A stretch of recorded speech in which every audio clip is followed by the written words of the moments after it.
Très heureux de vous retrouver pour ce nouveau numéro de notre émission. Aujourd'hui, nous vous proposons une plongée rare dans la mémoire vivante de la lutte démocratique congolaise. En duplex depuis la Belgique, nous recevons Omer Kamba Kakwakatanda, témoin direct des années de résistance, aux côtés de feu Etienne Tshisekedi Wamulumba, survivant d'un épisode tragique en 1988. Gouverneur honoraire et démissionnaire par fidélité à ses convictions, aujourd'hui figure engagée entre mémoire politique et actualité nationale. Mesdames et messieurs, une fois de plus, bienvenue au sommaire de cette émission Dialogue réclamé par la CENCO et les CC, la guerre à l'Est, enjeu aujourd'hui du Congrès national, du Congrès annoncé, voulais-je dire, de l'UDPS. Aimables téléspectateurs, voici le portrait d'Omer Kamba. Omer Kamba Kakwakatanda fait partie de cette génération dont les destins épousent les soubresauts de l'histoire politique congolaise. Acteur engagé de la lutte démocratique aux côtés d'Etienne Tshisekedi Wamulumba, d'heureuse mémoire, il demeure un témoin vivant des années de répression et de résistance qui ont façonné l'opposition congolaise. Cofondateur et avant-gardiste de la première ère de l'UDPS, son parcours est marqué par un épisode dramatique survenu le 17 janvier 1988. Dans un climat de persécution visant les proches du leader historique, un incident criminel manque de lui coûter la vie. Un moment charnière qui renforcera sa détermination à poursuivre les combats politiques malgré les risques. Après l'avènement de Laurent Désiré Kabila au pouvoir, Omer Kamba est nommé gouverneur du Kasaï oriental, mais fidèle à ses convictions et refusant toute compromission, il choisit de démissionner en 1999. Un acte fort qui symbolise sa constance politique. Aujourd'hui, il consacre son engagement à la préservation de la mémoire d'Etienne Tshisekedi en tant que coordonnateur national du collectif des compagnons de lutte. Il est également autorité morale du parti DPR, allié à l'UDPS et membre de l'Union sacrée de la nation. Omer Kamba continue d'observer et d'analyser la vie politique congolaise, intervenant sur les grandes questions nationales, notamment les dialogues prônés par les églises, la guerre persistante à l'Est et l'avenir du parti présidentiel à l'approche de son congrès. Une trajectoire forgée dans la loyauté, la mémoire et l'engagement durable pour la démocratie. En duplex depuis la Belgique, Omer Kamba est invité au Salon Patriotique. Vous l'avez certainement compris, mesdames et messieurs, bienvenue une fois de plus à cette émission Salon Patriotique. Aujourd'hui, je reçois pour vous Omer Kamba, en duplex depuis la Belgique. Omer Kamba, bonsoir, bonne année à vous et bienvenue à cette émission Salon Patriotique. Bonne année à tous les nôtres qui passent dans notre pays là et qui souffrent et qui sont exposés à toutes sortes de problèmes, de misère et tout ça. Et voilà. Donc, je ne peux que souhaiter une bonne année qui doit changer la donne avec la force et le courage du président de la République qui est là. C'est votre première fois d'intervenir en salon, dans cette émission Salon Patriotique. Quelles sont vos impressions? J'ai l'impression que vous faites un travail qui mérite le soutien des Congolais, parce que maintenant, à l'époque des réseaux sociaux, où chaque réseau fonctionne à raison des financements qui lui est donné, alors on ne sait pas à qui c'est voué, à quel sens c'est voué. Donc, moi, je crois qu'avec vous, vous travaillez plus ou moins pour le travail, vous travaillez pour que la raison l'emporte, la raison de la lutte qui nous est lié, notre lutte de l'UDPS, depuis 1988. Quand je dis 88, ça, c'est une étape. Mais depuis que nous avons commencé en 1980. Omer Kamba, le 17 janvier, c'est une date chargée d'histoire et d'émotion pour vous, car en 1988, vous avez échappé de justesse à la mort lors d'un incident survenu dans un contexte de répression visant les leaders Etienne Tshisekedi Wamulumba, des Res Mémoire. Pouvez-vous nous replonger dans cette journée du 17 janvier 1988? Que s'est-il réellement passé et comment vous avez vécu cet épisode qui a failli vous coûter la vie? Non, je ne peux pas personnellement répondre à cette question parce qu'il y a eu beaucoup de témoins qui ont vécu, qui ont vu ce qui s'est passé. Et Dieu merci parce qu'on est encore, moi, je suis un témoin vivant, mais Etienne Tshisekedi, qui était mon complice de mort ce jour-là, il est déjà parti. Il ne peut pas parler de ce qui s'est passé réellement. Donc, c'est une parenthèse que j'aimerais, quand je suis là avec vous à Kinshasa, d'un moment à l'autre, sur votre plateau, je vais en parler de long en large. Alors, parce que c'était une grave. D'Etienne Tshisekedi Wamulumba en tant qu'homme et leader? Non, ça ne peut pas s'écrire, ça ne peut même pas se parler. Donc, Etienne Tshisekedi, c'est ce qu'on. Vous savez, dans l'histoire de l'humanité, il y a des gens qu'on classe comme des monuments. Des monuments, sont ceux-là qui ont créé l'histoire. Et l'histoire du Congo, Etienne Tshisekedi est déjà là-dessus, parce que, imagine-toi, moi, tel que j'étais petit, je me suis trouvé avec Tshisekedi dans un front. Moi, j'avais une vingtaine d'années, et lui, une cinquantaine.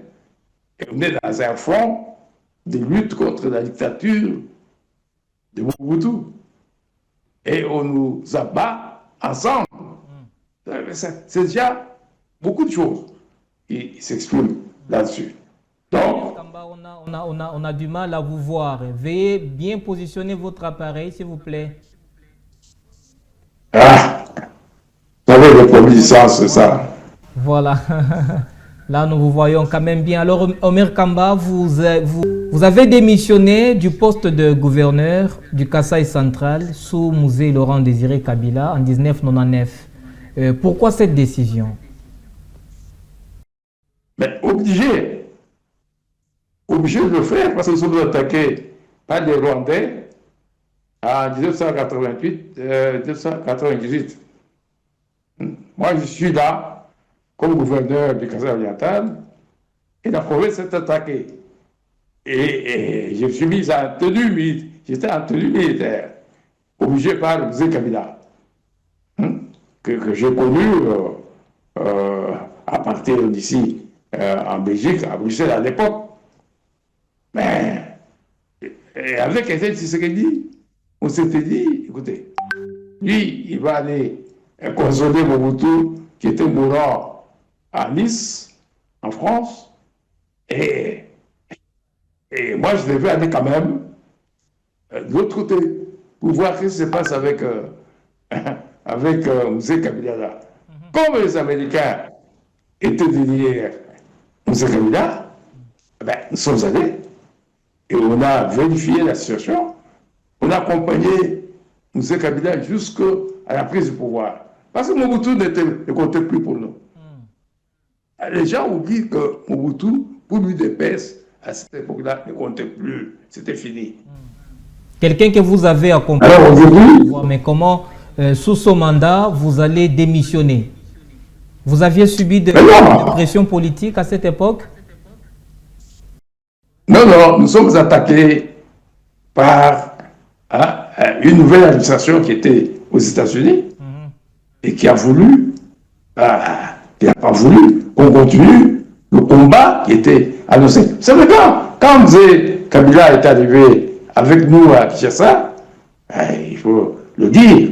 Et c'est Tshisekedi Omulumba est allé voir son frère. On lui dit, voilà, maintenant, ces gens t'ont accompagné parce que Mobutu a tout détruit. Maintenant, tu vas commencer. Ouais, mais vous avez vu ce qui s'est passé? Ce sont des Rwandais qui n'ont pas voulu que Kabila, que plutôt Etienne Tshisekedi rencontre Kabila. Les gens oublient ça. Mais alors, à partir de ce moment-là, Tshisekedi s'est radicalisé. Il a dit, mais écoutez, parce que ces gens, les Rwandais, n'ont pas voulu que Kabila se mette en contact, en liaison avec la lutte de l'UDPS. Mais comme nous, on était déjà dedans depuis Goma, parce que moi, je suis parti de Bruxelles à Goma. Et là, Ouzé me dit, avec l'accord d'ailleurs de Tshisekedi, voilà, on va ensemble déboulonner ce système-là. Alors voilà comment je me suis retrouvé comme gouverneur d'ailleurs, plus tard. Mais en 98, c'était en 98, oui, 1998. Mais dès qu'on dénonce les rebelles, les Rwandais, j'étais parmi les premières victimes. On m'a délogé. Tu sais que je me suis trouvé en tenue militaire jusqu'à Lubao, à Kabinda. Je me suis trouvé au Sankourou, en tenue militaire, contre les RCD renouvelés que Kagame avait envoyés chez nous. Mais après ça, les mêmes ennemis m'ont délogé. Ils m'ont délogé. Je me suis retrouvé à Kinshasa, arrêté, et j'étais sur le point d'être éliminé physiquement. Et Dieu merci, je me suis retrouvé avec des amis internationaux, parce que j'ai gardé mes relations internationales, qui avaient cultivé pendant toute la lutte. Et je me suis retrouvé à Bruxelles, et j'ai échappé. Échappé à la mort. En tant que coordonnateur national du collectif de compagnons de lutte d'Étienne Tshisekedi et pionnier de l'IDPS, quelle est aujourd'hui votre mission principale?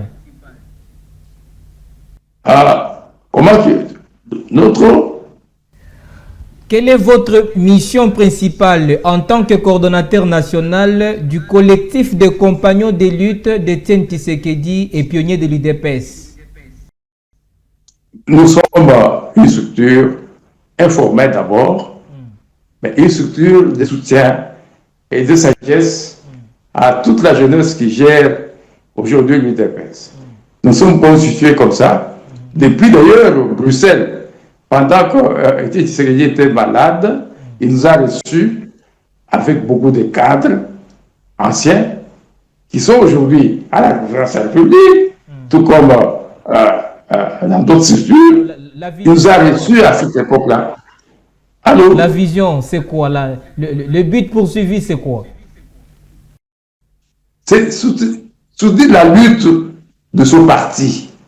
Ses principes, ses valeurs fondamentales. C'est ça notre combat.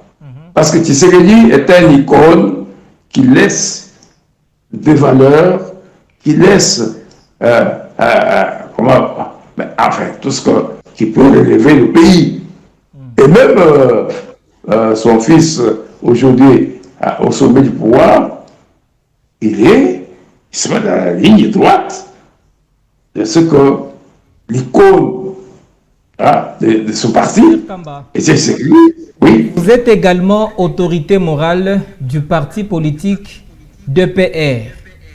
Quelle est la vision fondamentale de ce parti? Ah oui, mais DPR, c'était pas seulement mon œuvre, mais c'est l'œuvre de Tshisekedi lui-même. Parce que quand ils ont fait les accords de validité, la plupart des fondateurs et autres ont cédé ce qu'on peut appeler ça, à ce que lui, on laisse l'UDPS rentre dans l'OMP, l'UDPS s'est dilue, cesse d'exister. Mais Tshisekedi, après son périple en Europe, il a entendu tout ce qui s'est passé, il revient, il m'appelle, il dit, écoutez, on doit aller au point Cabu et on doit remettre en cause ces soient des accords de validité. Ça va nous coûter ce que ça va nous coûter. M'appelle tous les gaillards. Parce que j'ai déchiré. Il devait à cette époque-là, à la base. À Kinshasa, de Mikondo jusqu'à Malouena. Je peux vous dire, sans me vanter, que je marchais à pied avec des combattants. Hein, comme il y a là Crispin Kakwaka, il y a eu des combattants comme Moulaja Mathieu, des combattants comme... ils sont nombreux. Ils m'ont accompagné dans ce combat-là à pied. Et on a mobilisé le parti à la base. Ça fait que Etienne Tshisekedi devait se référer à nous. Et il nous a appelés pour aller faire cette histoire au point que Savoubou, dire que Mobutu, après les accords de validité signés avec les autres fondateurs et consorts, ça ne valait pas la peine de croire en lui. Il fallait remettre ça en cause. C'est pour ça qu'ils sont rendus sur la place de Pongabu, Pongasavoubou, le 17 janvier 1988. Il y a eu répression ces jours-là? Nous avions mobilisé tous nos combattants.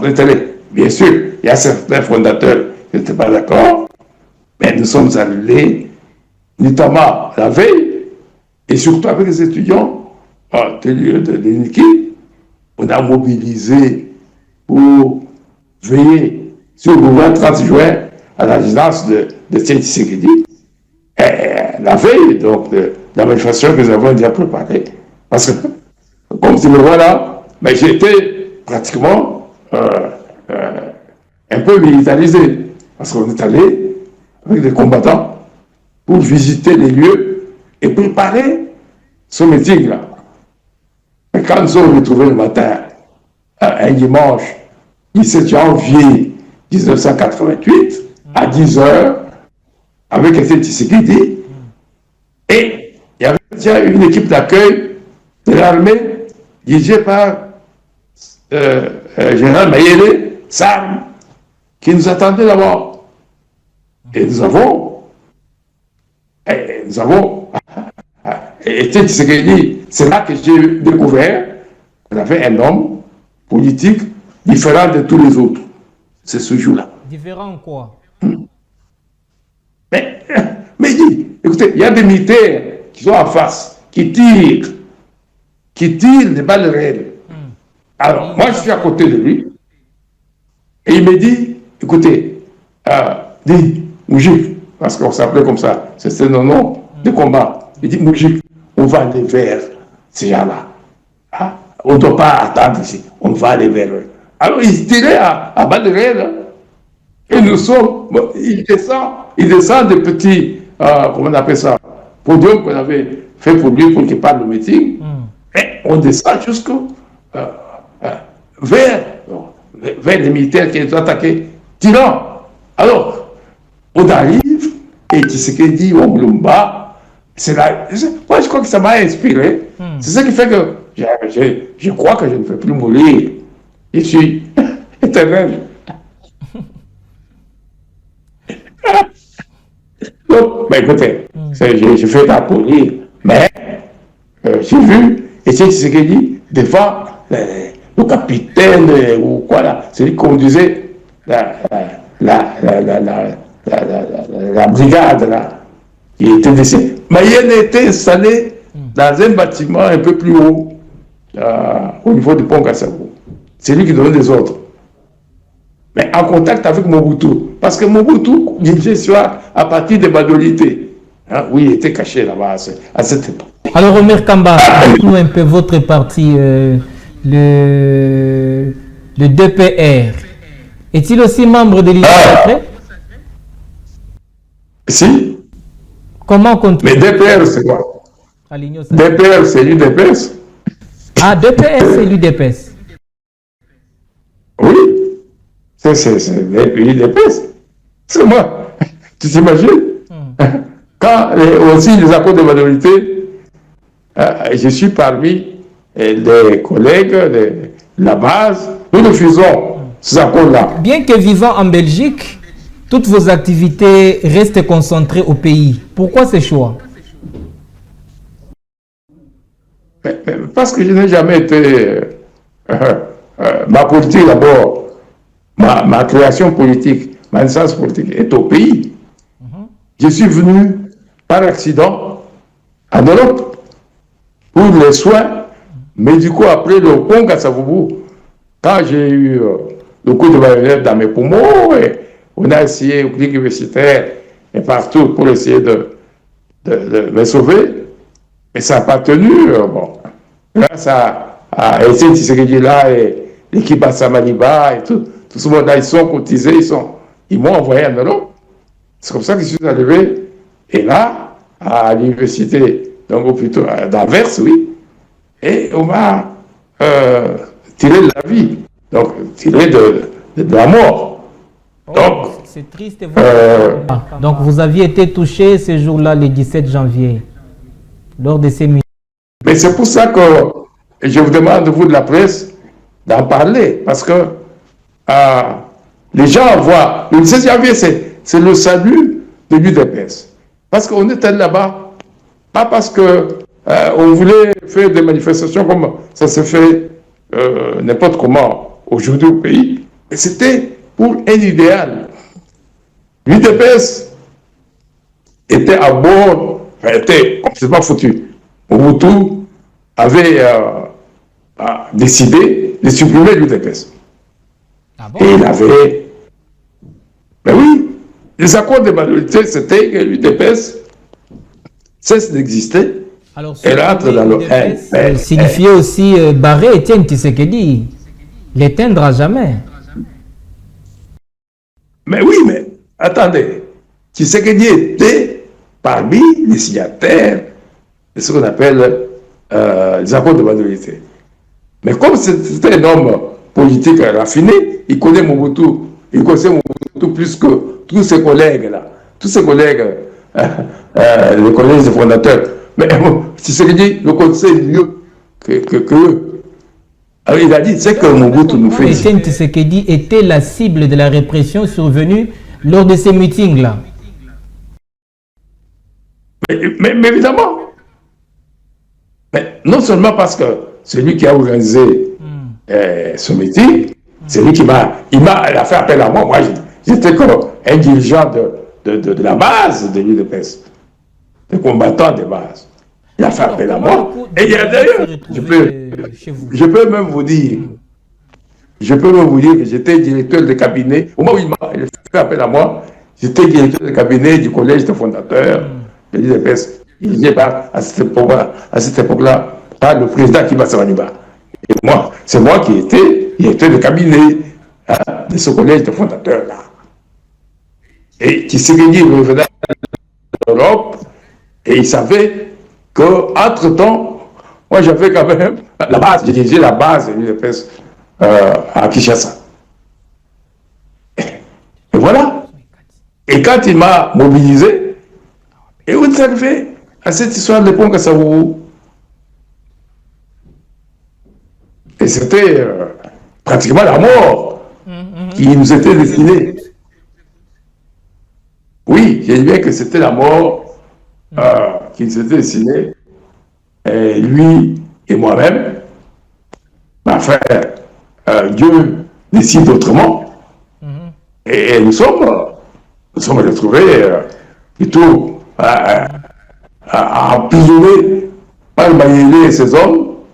Et Tshisekedi a été même envoyé à un certain moment au CNPP pour voir s'il n'était pas fou. Affronter Mobutu dans sa force, dans sa suprématie, tel qu'on a fait au pont Kassavoubou. Ah oui, mais moi je vous dis que c'était trop posé. Nous l'avons fait. Dites-nous un peu, envisagez-vous un retour définitif en RDC? Comment? Un retour définitif? Oui. Moi? Ou quoi? Mais je suis toujours à RDC, moi. Pour du bon. Mais moi, je suis toujours à RDC, je suis pas. Ici, je suis pour les soins, suivi les soins médicaux simplement. Mais je suis au pays. Et donc, vous annoncez votre retour pour quand? Non, mais non. Écoutez, je viens, je rentre, il n'y a pas d'exception pour moi, heureusement. Mais je viens. Dernièrement, j'étais, même dans les élections, les dernières élections qui sont passées au pays, j'étais là. Ah, j'étais là dans mon fief.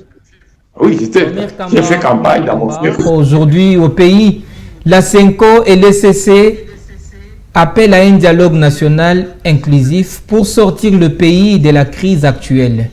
Partagez-vous cette démarche? Non, non, c'est une farce. Une phase? Expliquez-vous. Une faste? Expliquez-vous. J'ai pas de farce, farceurs. Farce. Ceux qui vont. Ce sont des farceurs. Ceux qui font. Oui, oui, ce sont des farceurs. Qu'est-ce qu'ils peuvent prouver ou obtenir? Ils veulent autour d'une table pour parler entre Congolais. Mais de quel Congolais vous parlez? Vous parlez de quel Congolais? Vous parlez. Est-ce que vous parlez de gens qui ont porté... Attendez.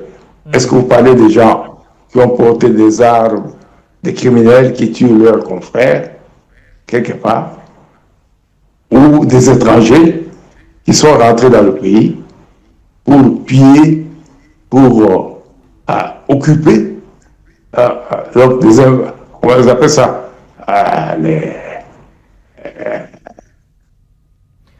les envahisseurs. C'est de farceurs, alors que les dialogues aujourd'hui devient une urgence.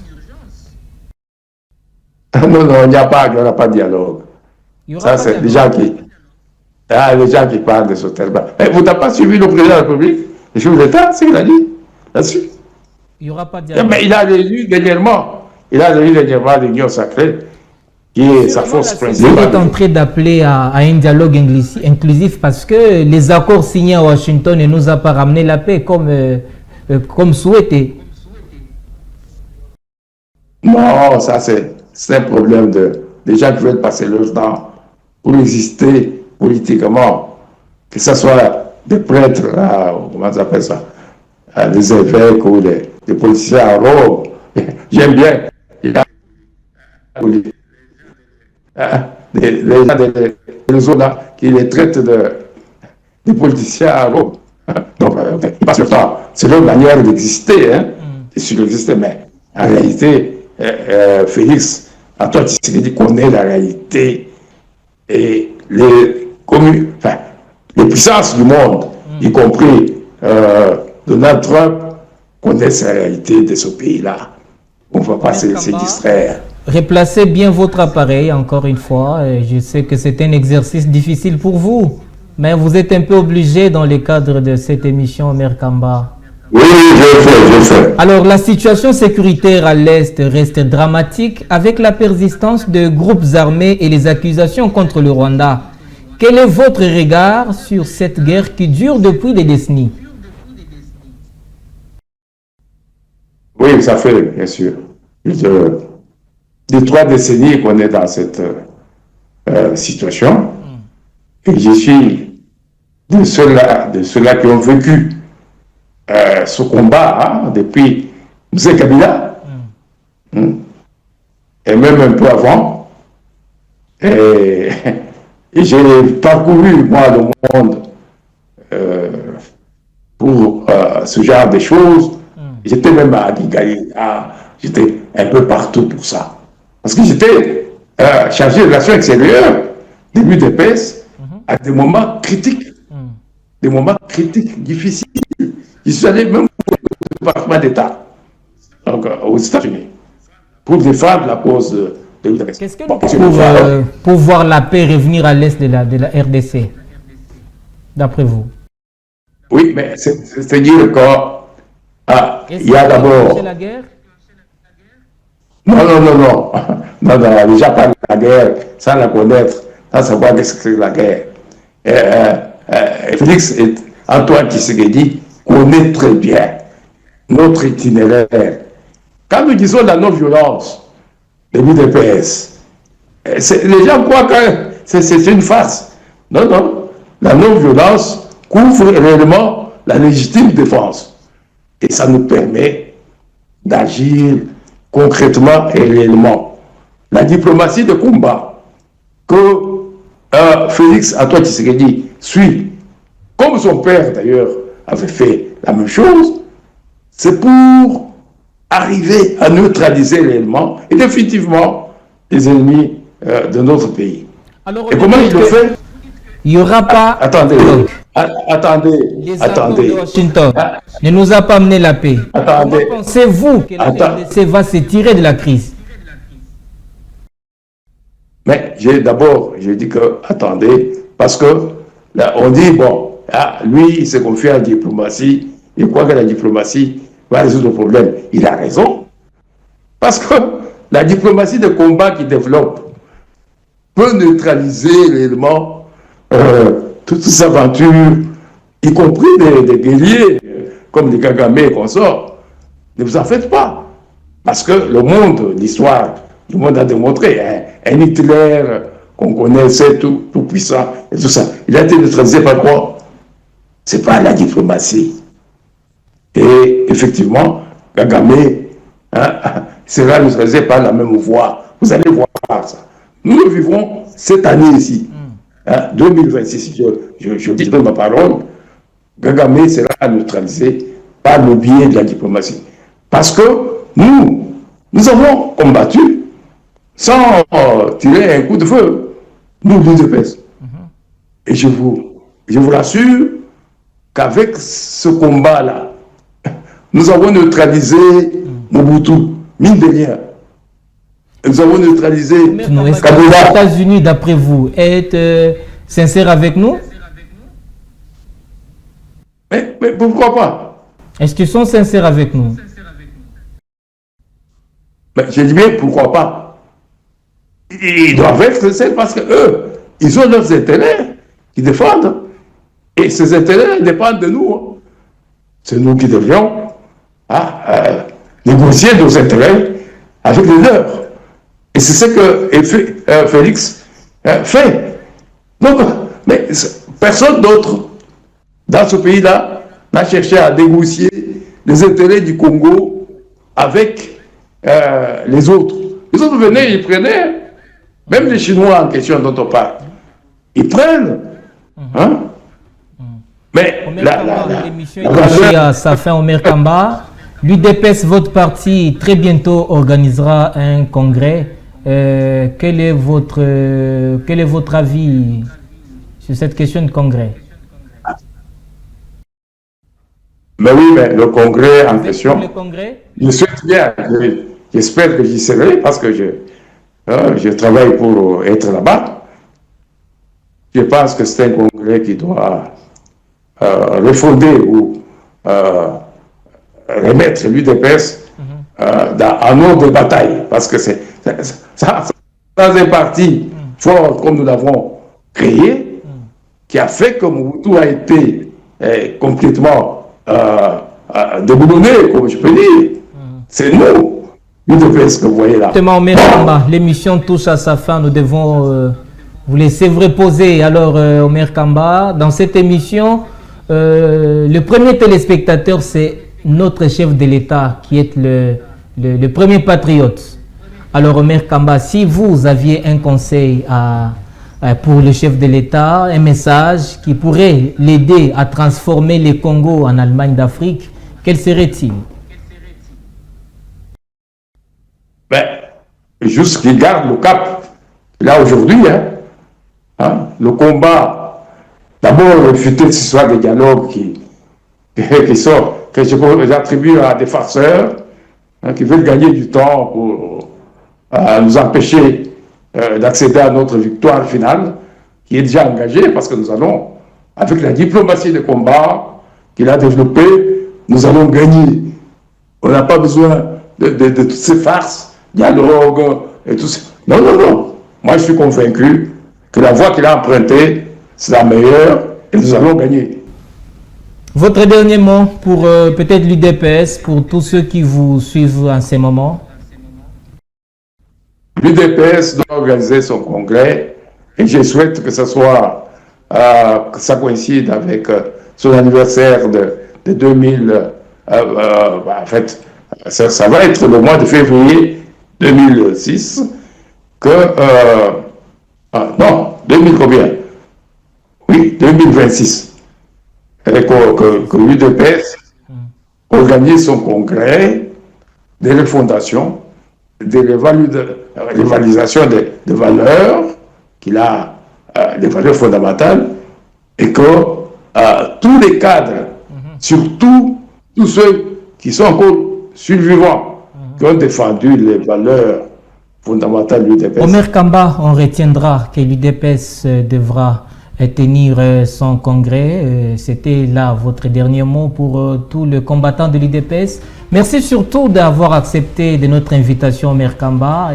Ainsi s'achève ce numéro spécial marqué par la mémoire, la responsabilité politique et les enjeux actuels de la nation. Merci à notre invité Omer Kamba Kakwakatanda pour son témoignage, son regard sans complaisance sur la situation du pays, les dialogues nationaux, la guerre à l'Est, les perspectives politiques d'aujourd'hui de l'UDPS. Merci à vous, chers téléspectateurs, pour votre attention et votre fidélité. Rendez-vous au prochain numéro pour un nouvel éclairage sur l'actualité nationale.